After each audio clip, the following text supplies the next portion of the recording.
co-workers. It was a relationship that became co-workers that quickly went to friends and then to brothers. So for me, it's a big opportunity and a huge privilege for me to stand here, to have Zay on my shirt. You know, he likes shine, so I'm sure he's loving this right now.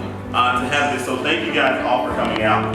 Anybody who knew Zay knows that the best way to make Zay have fun was for you guys to have fun around him, so that's what we're gonna do today. We're gonna make sure that we're enjoying ourselves, that we're having fun, that we're having a great time. So again, on behalf of the entire Justice for Zayas organization, on behalf of all of Zayas' family and friends, welcome. Thank you guys for coming out. Our first speaker is going to be Mr. Darren Henson. You guys may know him from Soul Food, from Stomp the Yard. He's an actor, he's a motivational speaker, he's a choreographer, he's anything that you can think under the sun. So we're so excited. He has a personal story. He feels very connected to the movement. So we're so excited to have him here. So if you guys will welcome Mr. Darren Henson.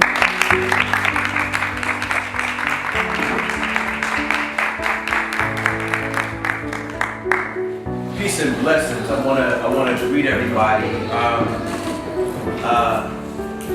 One of the reasons that I came is because clearly what's going on in our country right now seems to be a consistent movement that's happening. And one of the things that I wanted to tell you all here in Atlanta, some of the things I might say to you, you might not like the way it sounds. But I didn't come to massage your ego, and I definitely didn't come to massage mine. The reason that I am here is because I have a voice, and I would like to use my voice in the communities. I don't think this is a campaign that needs to happen just in the city of Atlanta. I think this needs to become a national campaign. One of the things that you all need to do, it is a necessity. This is something that I say. People know that they should tweet. People know that they should make calls.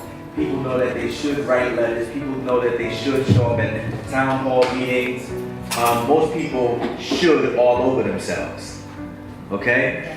We have to turn our shoulds into musts.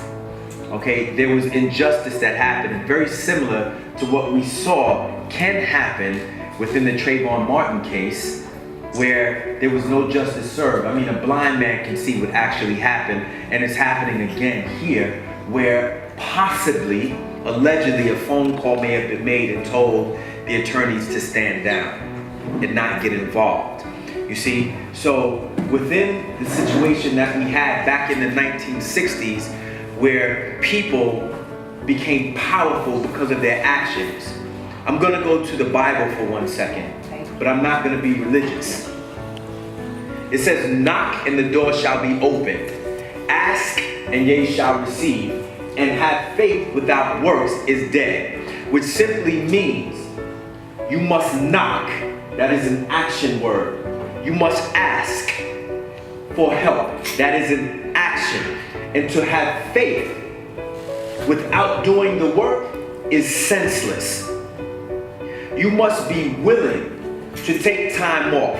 You must be willing to write if you have not written. You must be willing to stand in front of town halls and to develop amongst family and friends to do the same until it becomes hundreds and thousands of people standing for someone to make a move, which simply means if we can raise money for movies like Spike Lee is doing, you can raise money the same way to help create a situation of justice.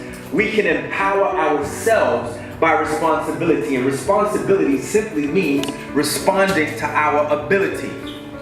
What is our ability? Well, it's whatever we deem it to be. It doesn't mean that we stop on social networks. Somebody in Europe said, in Europe, when we don't agree with something, we shut the business down. We protest. We make sure that our positions and our voices are felt and heard. In America, you guys get on the internet. Being on the internet in your houses or on your cell phones are not going to create and stop the movement. It will assist in the movement, but what happens is that people talk and then 1 week they forget. We cannot forget. We have to create a social movement. We have to create a movement within the communities, and you need what is called a stoker. Back in the 60s, a stoker, would be somebody who would bridge people together.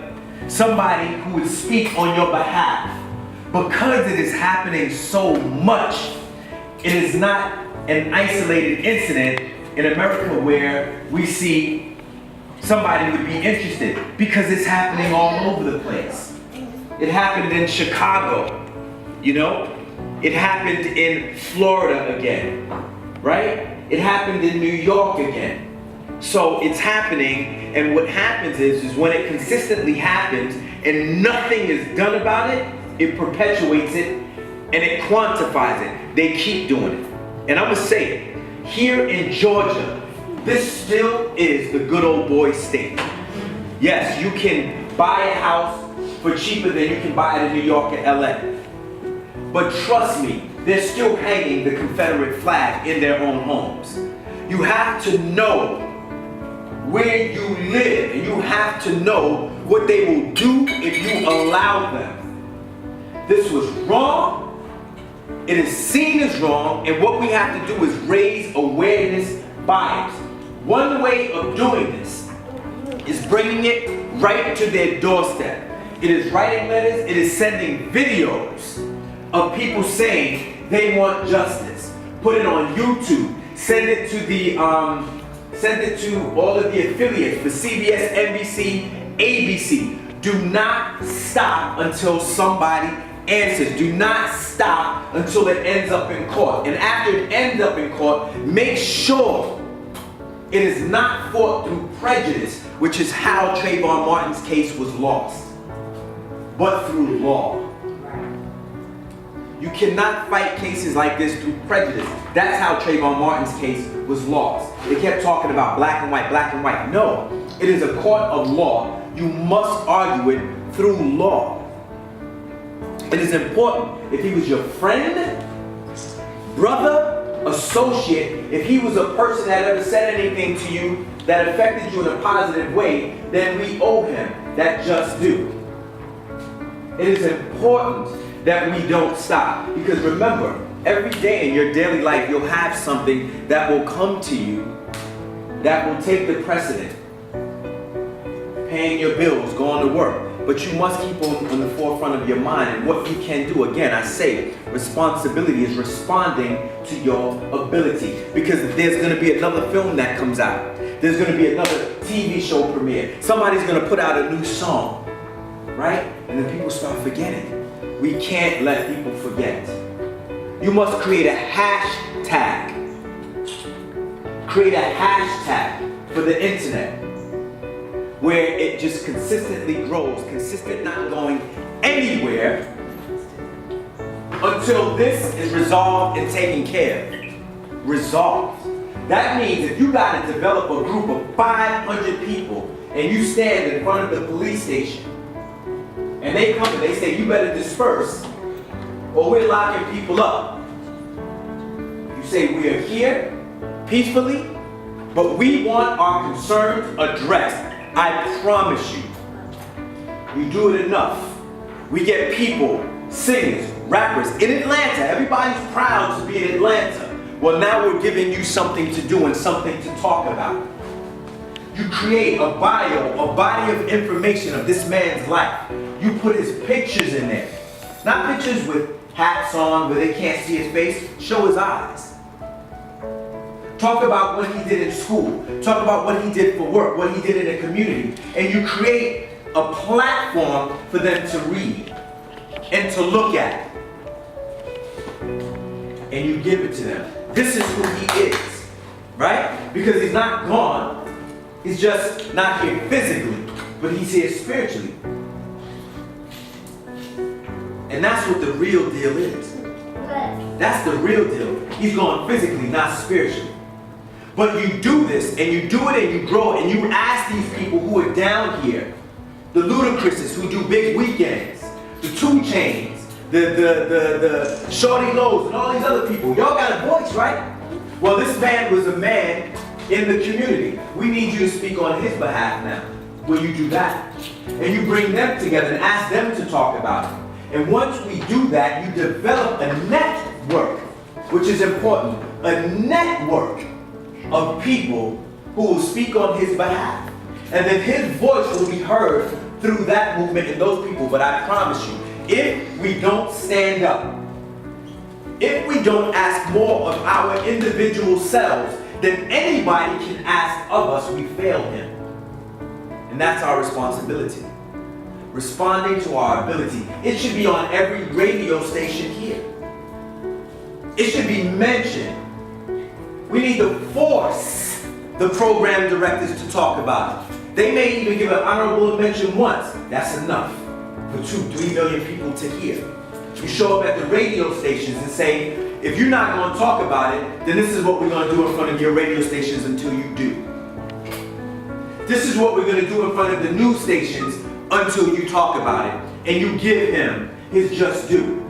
And you make sure that these police officers don't sleep at night. You make sure they don't swallow well. You make sure they think about what they have done until it ends up in front of a judge. And you make sure that you get a litigator that is not free. Because litigators, free litigators, that work on behalf of the court, work for the court and the court system. Remember, a court is a place where you play games. Always remember that. And it is not the person that wins, it is the person that is best prepared, whether wrong or right. Whoever is best prepared wins. Which is why we have to ask more of ourselves than anybody can ask of us.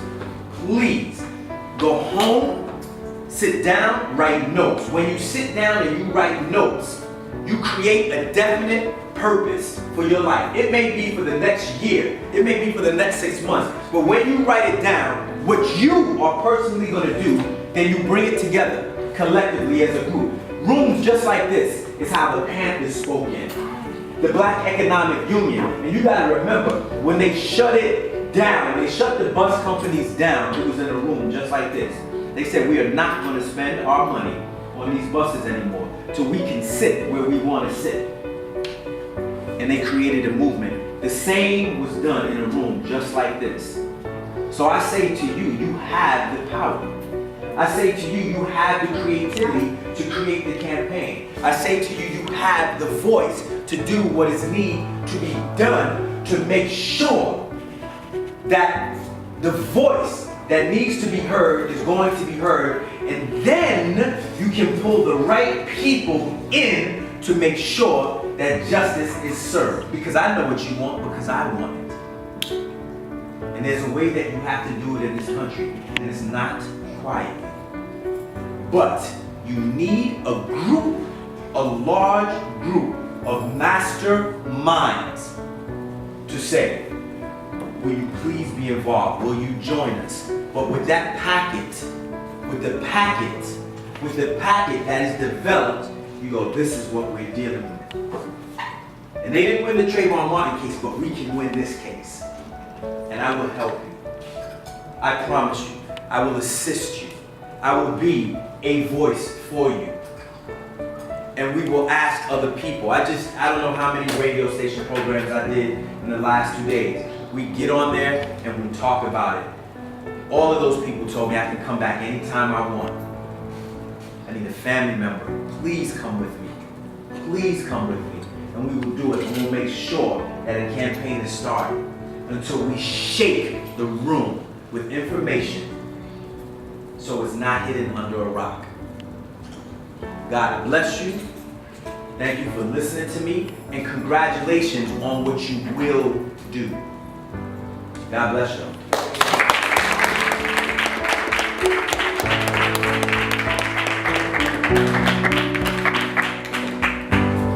You guys, we have to give an extreme special appreciation to Mr. Henson. He has a very, very tight schedule while he's here in Atlanta. He had a